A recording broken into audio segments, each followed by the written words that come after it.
வணக்கம், இது உங்கள் சிவகாமி ஸ்போக்கன் இங்கிலீஷ். இன்றைக்கி நம்ம ஸ்பீச் ப்ராக்டிஸில் ஃபஸ்ட்டு கிளாஸ் பார்க்க போகிறோம். சரிங்களா? ஏன்னா இதுக்கு முன்னாடியே நான் ஒரு வீடியோஸ் போஸ்ட் பண்ணியிருந்தேன், ஆனால் அது வந்து கண்டினியூஸாக இருக்காது. ஸோ இனிமேல் வந்து நம்ம டெய்லியும் வந்து ஒரு நாளைக்கு ஒரு 3 கிளாஸ் ஸ்பீச் ப்ராக்டிஸ் பார்க்கலாம். சரிங்களா? ஸோ இன்றைக்கி என்னென்னா, நம்ம எப்போவுமே யூஸ் பண்ணுற வார்த்தை சம் அப்புறம் எனி, இந்த 2 வார்த்தையும். சம்னா கொஞ்சம் அப்படின்னு அர்த்தம். எனின்னா ஏதாச்சும் நம்ம பேச்சு மொழியில் சொன்னோம்னா ஏதாச்சும் இல்லை எதையுமே அப்படின்ற மாதிரிலாம் வரும். சரிங்களா? ஆனால் எனினா ஏதாவது அப்படின்னு அர்த்தம்.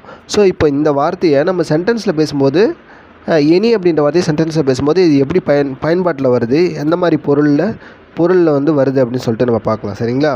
இப்போ ஃபஸ்ட்டு சென்டென்ஸ் பாருங்களேன். Is there any shops nearby அப்படின்னு கேட்குறாங்க. நம்ம கேட்போம்ல, is there any shops nearby அப்படின்னா, இப்போ இந்த இடத்துல எனி வரும்போது கேள்வியில் நம்ம கேள்வி கேட்குறோம், இஸ் தேர் எனி ஷாப்ஸ் நியர்பைனா, இப்போ இந்த இடத்துல எனி அப்படின்னு ஏதாவது, இஸ் தேர் எனி ஷாப்ஸ் நியர்பைனா இங்கே ஏதாவது கடை பக்கத்தில் இருக்கா அப்படின்னு கேட்போம்ல. நியர்பைனா அருகில். சரிங்களா?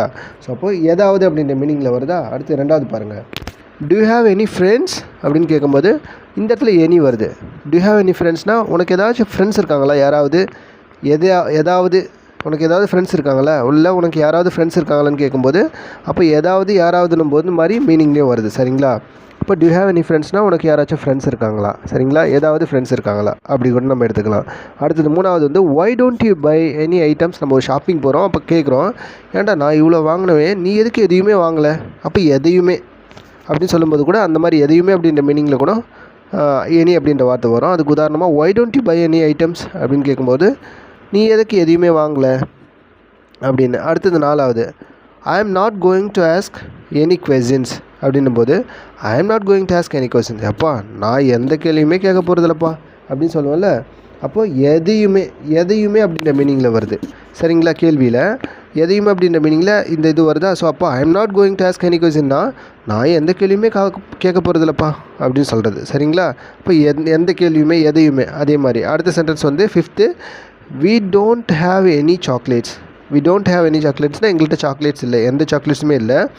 we did not have any chocolates yesterdayனா அது கீழே போட்டுக்க பாருங்க. we did not have any chocolates yesterdayனா நேற்று எங்ககிட்ட எந்த சாக்லேட்ஸுமே இல்லை. அப்போ எந்த அப்படின்ற பொருளை கூட பேச்சு மொழியில் நம்ம பேசும்போது வருது. சரிங்களா?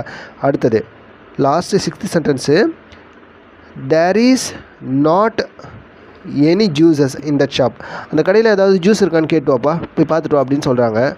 ஜூஸ் குடிக்கிற போலக்குன்னா உங்களோட வயசில் பெரியவங்க சொல்கிறாங்கன்னா அப்போ நீங்கள் வந்து there is not any juices, எந்த ஜூஸுமே எதுவுமே அப்படின்ற மீனிங்கில் வரும். There is not any juices in that shop, அந்த கடையில் எந்த ஜூஸுமே இல்லை அப்படின்னு வந்துடும். ஸோ இதெல்லாம் ரொம்ப முக்கியமானது. நம்ம அடுத்த கிளாஸில்